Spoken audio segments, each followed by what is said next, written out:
Hello everyone, I am Dr. Amir Ranjan Pandit, and in today's video we are going to study how to find out the solution for our free vibration of viscous damping for a single degree of freedom system. So, if a single degree of freedom system is there, so the equation of motion, so the equation of motion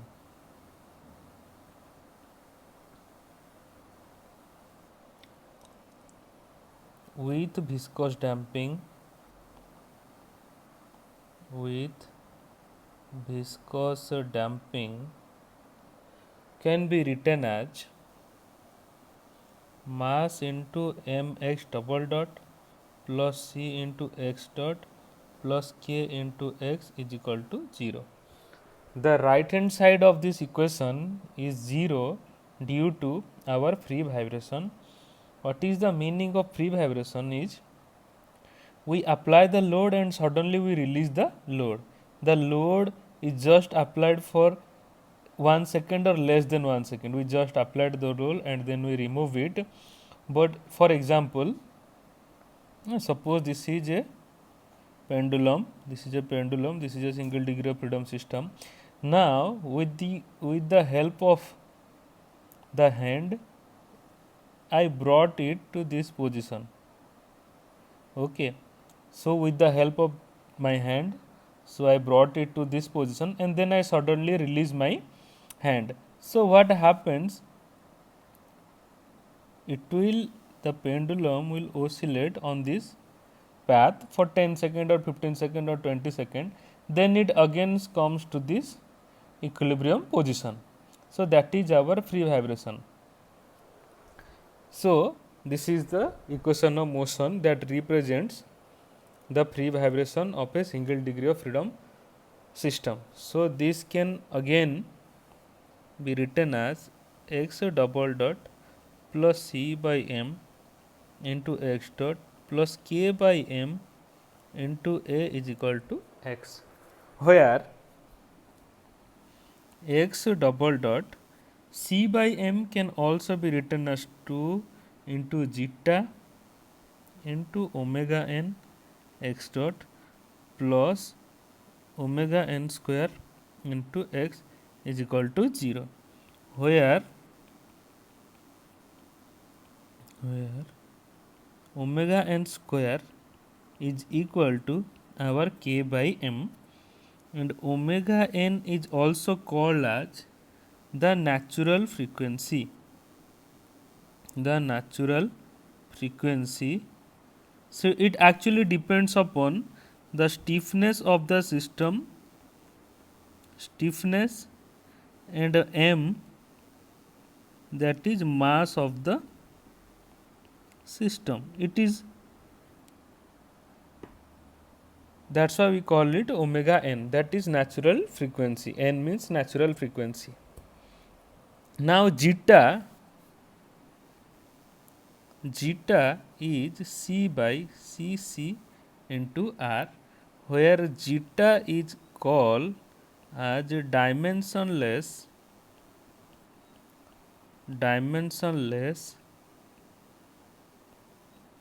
damping factor. Okay. Now what is CCR? This is called critical damping. Now this CCR is also 2 into omega into 2 into mass into omega n, where the omega n is our natural frequency. Okay. So the equation becomes like this. Now we have to find the two roots of this second order ordinary differential equation. So the equation, this equation, suppose this is my equation A.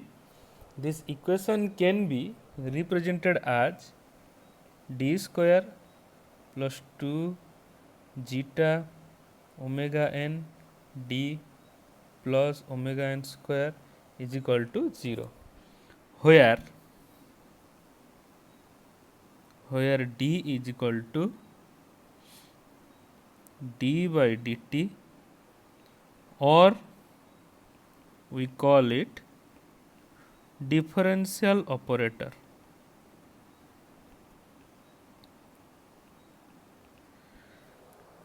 So solving this, we will get our two different roots. So how to solve? So this is in the form of ax square plus bx plus c is equal to 0. This equation is in the form of ax square plus bx plus c. It is in this form. So the roots can be calculated by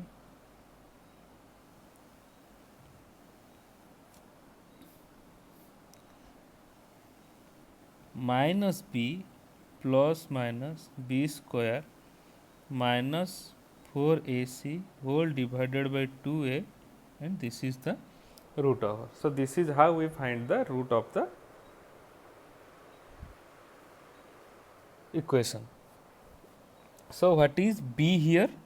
Minus 2 into zeta into omega n plus minus 2 zeta omega n square minus 4 a c is omega n square. This is the whole square root divided by 2 into 1. So minus 2 into zeta into omega n plus minus 4 zeta square omega n square minus 4 into omega n square whole root over divided by 2. So minus 2 into zeta omega n. So here 4 omega n square taken common, so this becomes zeta square minus 1. This is whole root over divided by 2. Now this can be written as omega. Now this is comes out of our square root, so zeta square minus 1 by 2. Now 2 is again taken common, so the denominator and numerator 2 will cancel out. So minus zeta equal to omega n plus minus omega n zeta square minus 1. So the two different roots are, so the roots are minus zeta omega n plus omega n root over of zeta square minus 1 and minus zeta omega n minus omega n root over of zeta square minus 1. So actually this zeta value, the zeta value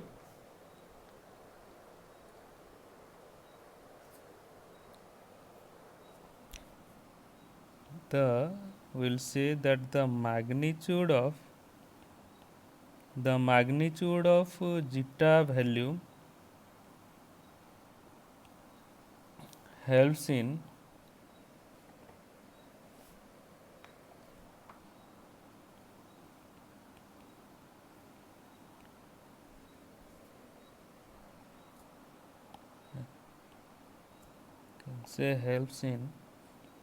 determining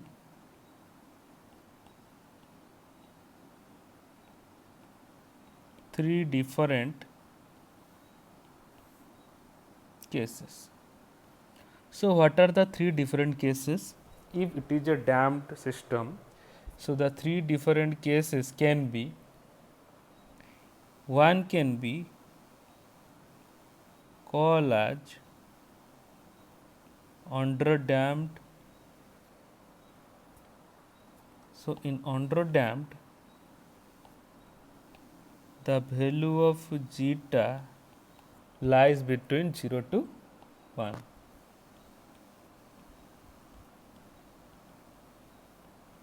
critically damped system where the zeta value is 1, and another case is over damped system where the zeta value can be greater than 1. So, the zeta value actually helps in distinguishing our three different systems. So, what is this under damped, critical damped and over damped? So, definition wise, if we will go under damped system or cases, in under damped case, what happened, the motion of the system, the motion of the system is oscillatory,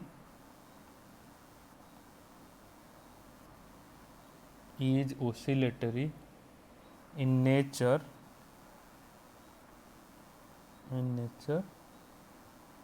with decaying amplitude. Okay, the amplitude keeps on reducing, but this is oscillatory in nature. So, we will draw one graph. So, suppose this is my time and this is my displacement graph. So, oscillatory means like this. This is an example for under damped response of a single degree of freedom structure. So, it is oscillatory means it will go to the maximum position here, then it comes to the mean position, then it is go to the opposite. So, to and fro motion, that this is oscillatory. Now, if over damped case will be there, over damped case, if I will draw, the over damped case will be, it is not oscillatory, it started with some displacement, it started with given some displacement, then it actually there is no oscillation and there is the amplitude decay very slowly as compared to your under damped. In over damped, what happened? In over damped,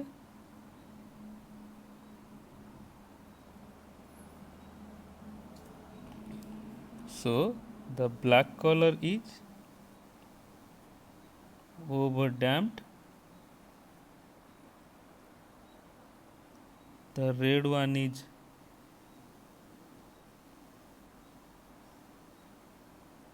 under damped system, and this is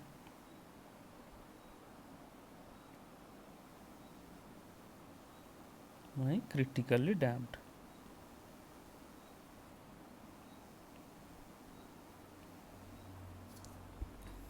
So, let us try to understand this again. So, under damped means the motion of the system is oscillatory. So, it is oscillating, the red color you can see it is oscillating about the mean position with decay in amplitude. Initially the amplitude is here, next after one cycle the amplitude is reduced to here. But in over damped case there is no oscillation. This is the over damped case, there is no oscillation. We gave some displacement, it tries to come back to its equilibrium position very slowly, and in on critically damped, what happened, it also tries to comes to its equilibrium position, but more faster than our over damped system. So, this is how we describe. So, definition wise, under damped, next is over damped,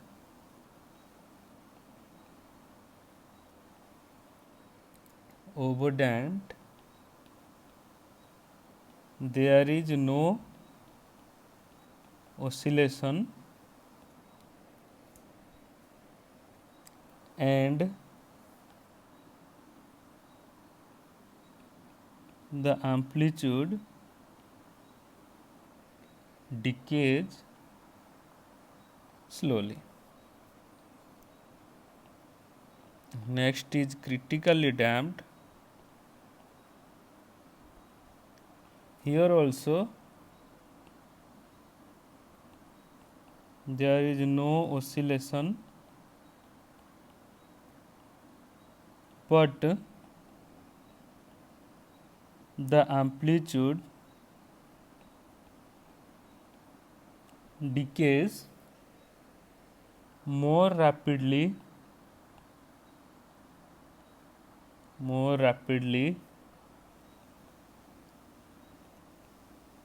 than over damped case. Okay, so this is how the zeta value distinguish between our three different type of systems, that is under damped, over damped and critically damped. So as we said, under damped means zeta value lies between 0 to 1. So the roots becomes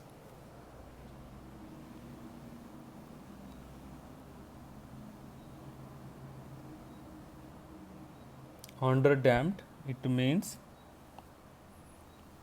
the zeta value varies between 0 to 1, any value 0.1 to 0.9, any value we can take. So the roots become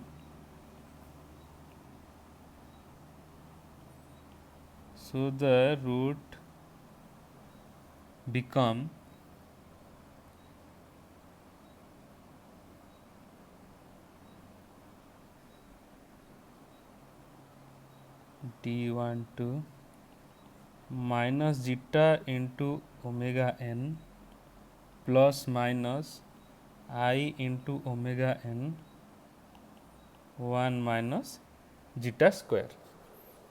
Okay,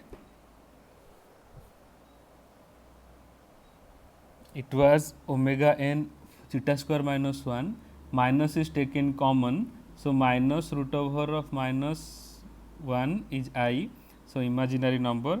So if this is the root, the solution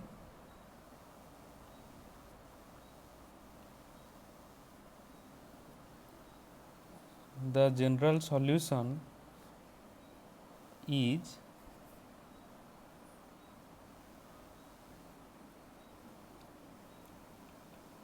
x of t is equal to e to the power minus zeta omega n t bracket c1 cos omega n 1 minus zeta square plus c2 sin omega n 1 minus zeta square, because the roots are imaginary.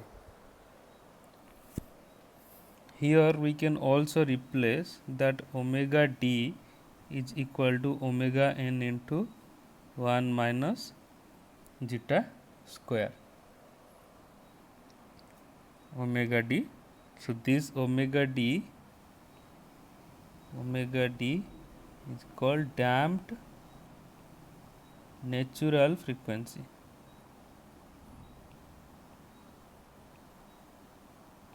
It is called damped natural frequency. So this equation, suppose this is equation 2. Equation 2 now looks like x to the t e to the power minus zeta into omega n t whole bracket c1 cos omega dt plus c2 sin omega dt. Now to find out the two constants c1 and c2, we have to impose the boundary condition. So the boundary conditions are applying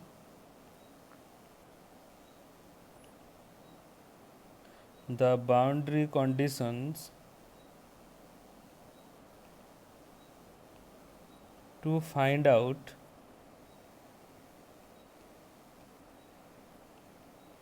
C1 and C2. So the two different boundary conditions are at time t is equal to 0, x of t 0 is x0 and x dot t is equal to 0 is equal to x dot 0. This is because suppose this is one of the pendulum initially at time t is equal to 0. Suppose this is at time t is equal to 0 at the some position t equal to 0.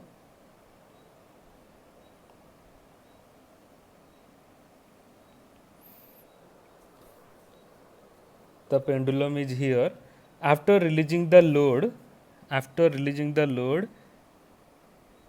the position of the pendulum may be here. So it has some displacement and some velocity. So that displacement and velocity is, this is the displacement and this is the velocity. So we apply the boundary condition to get the values of the C1 and C2. First, at t equal to 0, at t equal to 0 means x of t is equal to 0. So this becomes C1. So x0 is equal to C1. It is because here if I am going to apply 0, e to the power 0 is 1, cos 0 is 1, these terms getting cancelled. So x0 is equal to C1. Now we have to find the derivative of this term, equation 3, and then we have to impose the boundary condition. So x dot t is equal to minus zeta into omega e to the power minus zeta omega n t whole bracket C1 cos omega dt plus C2 sin omega tt plus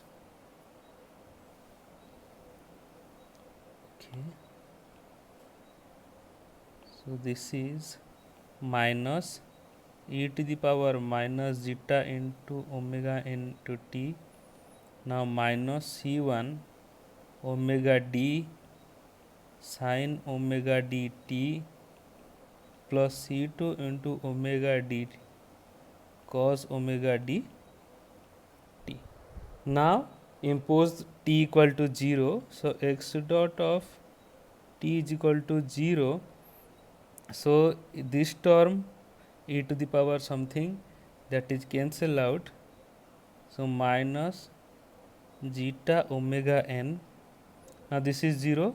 Here only remains C1. Now this is again minus minus plus, then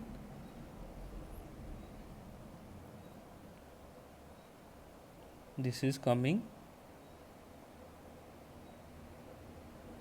C2 into omega d, because here e to the power 0, that is our minus 1.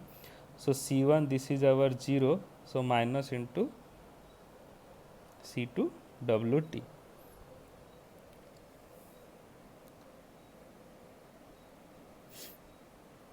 So x dot of 0 minus here x0 zeta omega n minus C2 into omega d. Now x0 dot plus x0 zeta omega n divided by omega d is equal to minus of C2.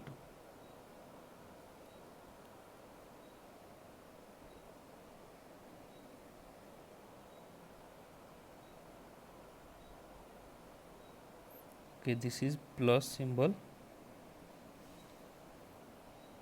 So this is plus, this is plus, this is plus. So C2 value is x0 dot plus x0 zeta omega n to gamma d. Now replacing the value of C1 and C2 in our equation 3,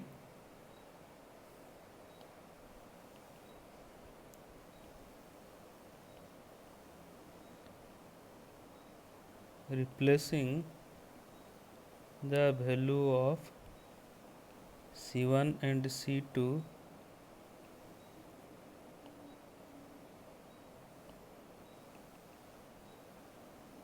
in equation 3, we get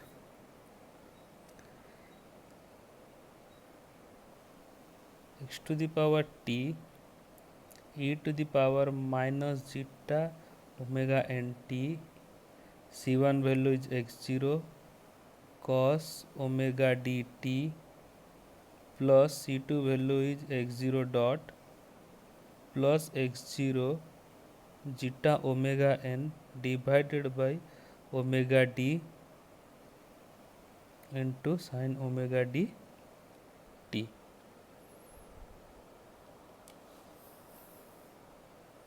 Okay, so this is the general solution for our under damped condition.